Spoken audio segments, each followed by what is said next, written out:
তো বন্ধুরা ব্রেকফাস্ট দিয়ে ভিডিওটা চালু করলাম। আর দেখো এখানে আমি দুটো স্যান্ডউইচ বানিয়ে নিয়েছি, আর আমার দাদা এটা আগের দিনে ল্যাংচা এনে দিয়েছিল।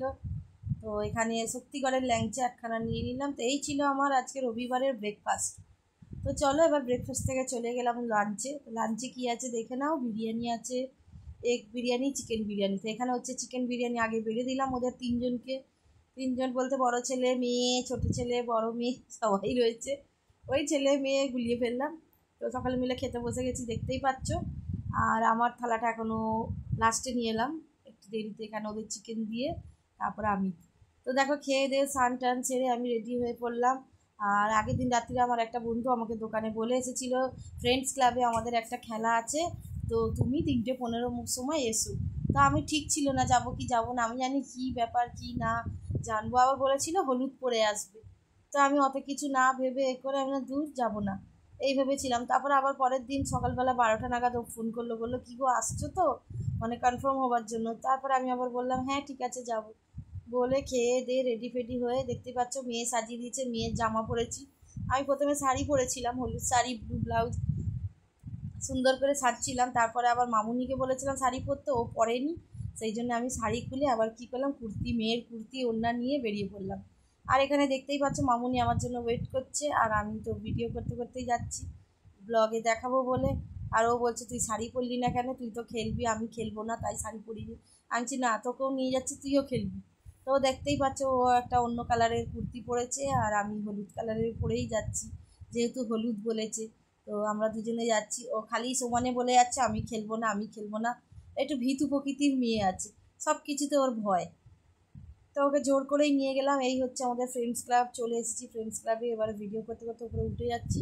তো দেখলাম এই ভদ্রমহিলা ওনাদেরই টিমের, তো রোজগের গিনি, তো ওরাও দেখি ভিডিও করছিল।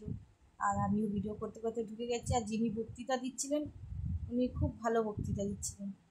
তো এখানে দেখো আমাদের র্যাম্প ওয়াক চালু হচ্ছে, প্রথমে কাকিমাকে দিয়ে চালু করলো।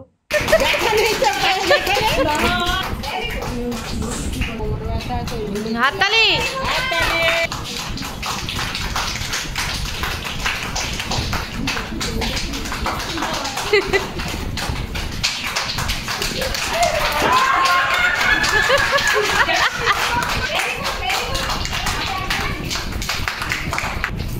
হাততালি।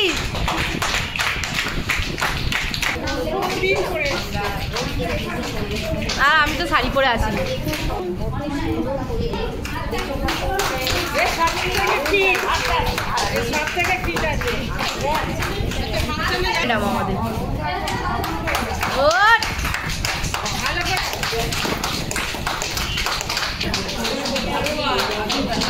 হাততালি।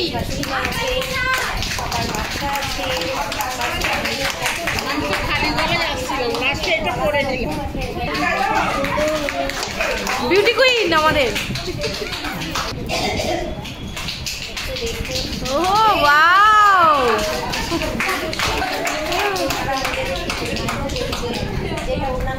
বৌদি, আমাদের বৌদি কত সুন্দর হাঁটছে দেখো।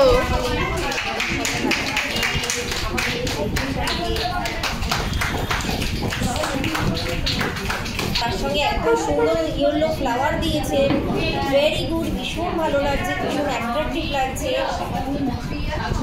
মানে ইয়েলো ড্রেস কোডের সঙ্গে কিছু ইয়েলো ছাড়া করেনি, ভীষণ ভালো লাগছে। দেখুন ওনার ড্রেস কোড এত সুন্দর, তো আমাদের ড্রেস কোড ইয়েলো ছিল, ভীষণ ভালো। হাততালি কই, চ্যানেলের ভিডিও করি। Wow wow, very nice. সাজুগুজি করে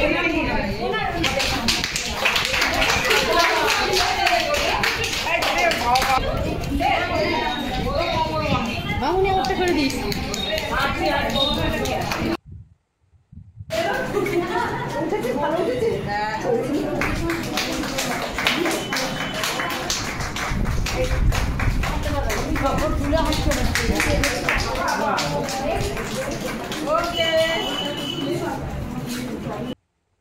তো বন্ধুরা আমি জীবনে এই প্রথমবার র্যাম্পে হাঁটলাম। আর দেখতেই পেলে আমার হাঁটাটা কিরম রংবাজের মতন।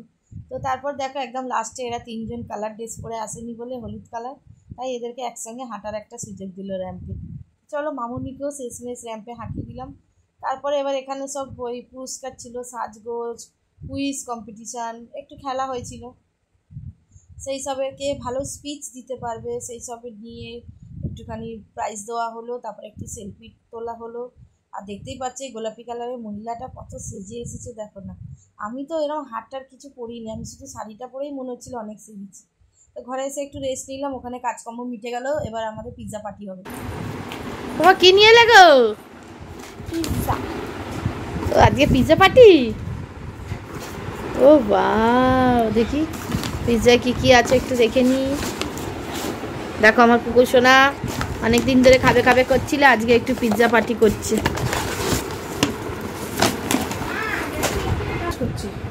এই একটা, তোমরা কারা কারা খাবে চলে আসো। তারপর দেখো পিৎজা পিৎজা খেয়ে আবার বেরিয়ে পড়লাম রামতলায়।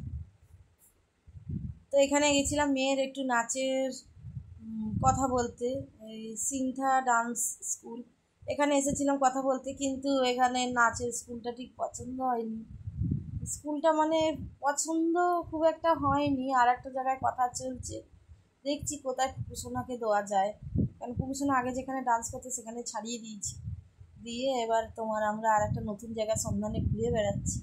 তো এখানে ওখানে দেখছি যেখানেই দেবো মোটামুটি ভালো জায়গায় দেবো। আগে ডান্স স্কুলে প্রচুর টাকা খরচ হয়েছে, তো আরও ভালো যাতে কিছু শিখেছে, অনেক কিছু আরও ভালো শিখতে পারছি। আর দেখো এটা বাঁশতলায় চলে এসেছি, এখানে জয় মা শীতলা পুজো হয়েছিল, শীতলা পুজোর আরতিও হচ্ছিল আর ভোগ বিতরণ হচ্ছিল। তো একবার মনে হচ্ছিল যে যাই একটু ভোগ খেয়ে, তারপরে আবার পেটটা ভার ভার ছিল বলে সেই জন্য আর ভোগটা খাওয়া হয়নি। পেটটা খালি থাকলে হয়তো খেয়ে নিতাম, বড় মেয়ে বলছিল চলো একটু ভোগ খেয়ে যাই, তা আমরা খাইনি। তারপরে এই আস্তে আস্তে এখানটায় দাদাভাইয়ের যেখানে প্রজেক্ট হচ্ছে সেইখানটা করে দাদাভাইয়ের সঙ্গে দেখা হলো। তো বললো কোথায় গেছিলে, আমি বললাম এই তো রামতলায় গেছিলাম। বললো ঠিক আছে। তো দাদাভাইও এসেছিল একটা অন্য কাজে, সেই জন্য। তারপরে দেখো বাড়ি থেকে একটু ঘুরে রেস্ট নিয়ে আবার আমি বেরিয়ে পড়লাম ফাংশান দেখার উদ্দেশ্যে। ফাংশান বলতে আমাদের শঙ্কর স্পোর্টিং ক্লাব ঠাকুরপুকুর মাঠের উল্টো দিকে পুকুরের ওই পারে একটা ক্লাব আছে, ওখানে ভালো ভালো আর্টিস্ট আনে। তো ওইখানেই আমরা যাচ্ছি এখন ফাংশান দেখতে। আমি আর মামুনি যাচ্ছি, আমাদের কাছে টিকিট ছিল না, তারপর যাই হোক জোগাড় হয়েছে। তো এই দেখো মাঠে চলে এসেছি ফাংশান দেখতে। দেখতেই পাচ্ছ প্রচুর লোক আর প্রচুর ভিড় হয়, কেন এখানে অনেক নামি দামি আর্টিস্ট আনে, তো সেই জন্য আমাদের পাড়াতেও আনে না আর আশেপাশে আনে না, তো এই ঠাকুরপুকুরে আনে। এখানে দেখতেই পাচ্ছ এই যে সুরজিৎ ব্র্যান্ড, ভূমি ব্র্যান্ডের যে সুরজিৎ, উনি উঠে পড়েছেন আর ওনার সহকর্মীরাও রয়েছে আশেপাশে। কিন্তু এত এত সুন্দর বাঁশির আওয়াজ আর পাখির আওয়াজ বের করেছে না, একদম মানে কি বলবো, মন ভরে গেল ওনার এসে গান শুনে। আর এইসব পাখির ভঙ্গিমা এত সুন্দর কি বলবো। ওই পাশে দেখতে পাচ্ছেন বড় বড় চুল সুরজিৎ দার ডান দিকে যে রয়েছে, উনি এত সুন্দর একটা মুখ থেকে আওয়াজ বের করছিল, মনে হবে 4-5টা পাখি একসঙ্গে ডাকছে। তো হেভি ট্যালেন্ট বাবা, সত্যিকারের মানে মানতে হবে ট্যালেন্ট আছে। তো যাই হোক ওনার গান শুনে আমরা মুগ্ধ হয়ে গেলাম, খুব ভালো লাগলো, এনজয় করলাম। আর আমার মেয়ে গেছিলো ওনার ওই যে বারান্দায় রোদ্দুর ওই গানটায় নাচবে বলে। তো ওখানে সব বাচ্চারা সবাই দাঁড়িয়ে রয়েছে, পুকুসোনা, মিষ্টু, বুড়ি সবাই রয়েছে। আর আমরা একদম ডান দিকটা করেই বসি, প্রত্যেক বছর আমরা মাঠের ঠিক এই জায়গাটা করে বসি। আর ওখানে দেখতে পাচ্ছ এই যে আমার মেয়ে সাদা টপ পরে আছে, নাচ করছে। আর এইখানে দেখতে পাচ্ছি এই যে লাল চুলওয়ালা লাল জামা পরে আছে একটা মানে মদগা বলবো, সে মদ খেয়ে খালি নাচতে নাচতে দেখো মেয়েদের দিকে ঢলে পড়ছে। আমি হলে তো ওখানে ঠাস করে এক চট দিতাম। আমি খালি দেখছিলাম, ভিডিওটা এই কারণেই করছিলাম যে যদি দেখবো নাচতে নাচতে আমার মেয়ের গায়ে পড়ে গেছে বা ঢলে গেছে, গিয়ে ওকে একদম কেলিয়ে বৃন্দাবন দেখিয়ে দেবো। সেই জন্য আমি দেখছিলাম যে ও কী করে, ভিডিওটা করছিলাম সেই কারণে। তো এখানে দেখতে ওখানে ছেলেরা একদিকে নাচছে, মেয়েরা একদিকে নাচছে, আর ও মদন এই পাশে এসে নাচছে। আর আমি ওখানে দেখতেই পাচ্ছি রিঙ্কিকে ইশারা করে বলছিলাম যে দেখ। তো যদি একবার দেখতাম যে ঢলে পড়ে গেছে বা কিছু, ও মানে কেলিয়ে ওকে বৃন্দাবন দেখাতাম। তো ওরম কিছু করেনি, ও একই জায়গায় দাঁড়িয়ে দাঁড়িয়ে টলছিল আর নাচছিল। আর একটা দেখো এখানে কুর্তি পরে এই যে একটা মেয়ে আছে এই যে দাঁড়িয়ে এই পাশটায়, এই বউটার আগে ওই মেয়েটার সঙ্গে নাচছিল হাত ধরে ধরে।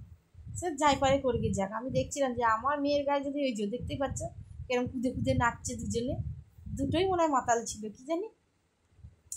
তো যাই হোক আমরা তো ফাংশানে খুব এনজয় করলাম, কাজল, মামুনি, আরও সবাই ছিলাম আমরা, মিনা, মিনার বোন, ছেলে, কাজলের মেয়ে, আমাদের মেয়ে, রিঙ্কি, মিষ্টু, আমরা সকলে একসঙ্গেই প্রত্যেক বছর আমরা একই জায়গায় বসি আর একসঙ্গেই আমরা মানে আগে পরে হয়, কিন্তু ফাংশানটা একসঙ্গে দেখে এনজয় করি। তো চলো, ভালোই লাগে, এইভাবেই যেন আমাদের প্রত্যেকটা বছর ফাংশন দেখে দেখে কাটে, আর আমরা প্রত্যেক বছর যেন এরমভাবে আনন্দ করতে পারি। আর আমাদের সত্যি কথা এখানে ফাংশনটা দেখতে ভালো লাগে কেন, অনেক নামি দামি আর্টিস্ট আনে, যেহেতু আমাদের পাড়ায় এসব কিছুই হয় না। তো আমরা এখানে আশাও করে থাকি যে এবারে কাকে নিয়ে আসবে, এবারে কাকে নিয়ে আসবে, এরকম একটা ব্যাপার থাকে। তো চলো, সারাদিনটা ভালোই কাটলো। আর আমি তো ব্লগ দিতে পারছি না ভালো করে, বুঝতেই পারছো, শরীরটাও খারাপ, দোকান খুলছে, একটু সময় কম হয়ে গেছে। এবার চেষ্টা করছি আস্তে আস্তে সব ভিডিও দেবো। অনেক ভিডিও জমে রয়েছে কিন্তু দেওয়ার মতো সময় পাচ্ছি না। তো এটা কালকের ভিডিও ছিল বলে ভাবলাম একটু তোমাদের কাছে আজকে শেয়ার করে দিই, কেন আমার ফোনের এও ফুল হয়ে যাচ্ছে। সো সেই কারণে ভাবলাম যতই যাই হোক একটু সময় লাগুক, ভিডিওটা করে দিয়ে যাব। তো তোমরা ভিডিওটা ভালো লাগলে লাইক কমেন্ট শেয়ার করো। আর দেখতেই পাচ্ছি এখানে এক একটা গান হিট হিট গান, মানে সব গানগুলোই মোটামুটি ভালো লাগছিল। তারপরে আমাদের চাঁদনি ডার্লিংও এসেছিলো, কিন্তু চাঁদনি ডার্লিং অনেকটা দূরে বসেছিল আমার থেকে। আর যাওয়ার সময় আবার দেখা করে গেল, ও বেশিক্ষণ থাকেনি, কেন পরের দিন ওর কাজ আছে বললো। তো সেই কারণে তাহলে সবারই কাজকর্ম আছে, তাই না? সব কিছু দেখেই সব কিছু করতে হবে, সব কিছু বিসর্জন দিয়ে তো আর সব কিছু করা যাবে না। তো এখানে দেখতে পাচ্ছ লাস্টে বউগুলো উঠে গেছে, মেয়েগুলোও নাচতে উঠে গেছে। আর ওই যে মেনকা মাথায় দিল ঘুমটা, এই গানটাতে আর বউগুলো থাকতে পারেনি, বউগুলোও নাচতে শুরু করে দিয়েছে। আর সত্যি কথা বলছি বন্ধুরা, এখানে বক্সগুলো ঘুপ ঘুপ করে বাজছিল, এমন বুকে তো লাগছিল। এবার আমি আবার মামুনিকে জিজ্ঞাসা করছিলাম, মামুনি তোর কি বুকে লাগছে? ও বললো হ্যাঁ, ওরও বুকে লাগছে। তো তখন আমি ভাবলাম যে না, ঠিক আছে, তাহলে কোনো ব্যাপার না, নাহলে হয়তো আমার শুধু বুকে লাগলে আমি ভয় পেতাম। তা আমি আরও 2-3 জনকেও জিজ্ঞাসা করলাম, বলছে হ্যাঁ, এই বক্সের আওয়াজগুলো বুকে তো লাগে। কেন, যেহেতু আমার 1 মাসও হয়নি, আমার হার্টের অপারেশনটা হয়েছে, সেই কারণে আমি ফাংশন তো দেখছিলাম, আবার একটু ভয়ও পাচ্ছিলাম যে যদি কিছু আমার সমস্যা হয়। তো যাই হোক, মহাদেবের আশীর্বাদে, মহাদেবের মন্দির আছে এই সামনে, তো আশীর্বাদে ওরকম কোনো কিছু আমার এও হয়নি। আর দেখো, ফাংশন শেষ হয়ে গেছে, আমার মেয়েরা দাঁড়িয়ে আছে একটু হ্যান্ডশেক করবে বলে, ছোটো মেয়ে দেখতেই পাচ্ছ। তো উনি আর সবার সঙ্গে এরকম হাসতে হাসতে টাটা দিতে দিতে বাড়ি চলে গেল। আর প্রচণ্ড ঘেমে গেছিল, একভাবে তো গান করা তো সত্যি কষ্ট করা, একদম থামে না, 10টা 12টা গান করে। আর দেখতেই পাচ্ছেন সুরজিতের কত কাছে আমার কুকুশোনা। তো হ্যান্ডশেক কারোর সঙ্গে করেনি, সবাইকে টাটা বলে চলে। তো ভিডিওটা ভালো লাগলে লাইক কমেন্ট শেয়ার করে চলো, tata, good night, love you.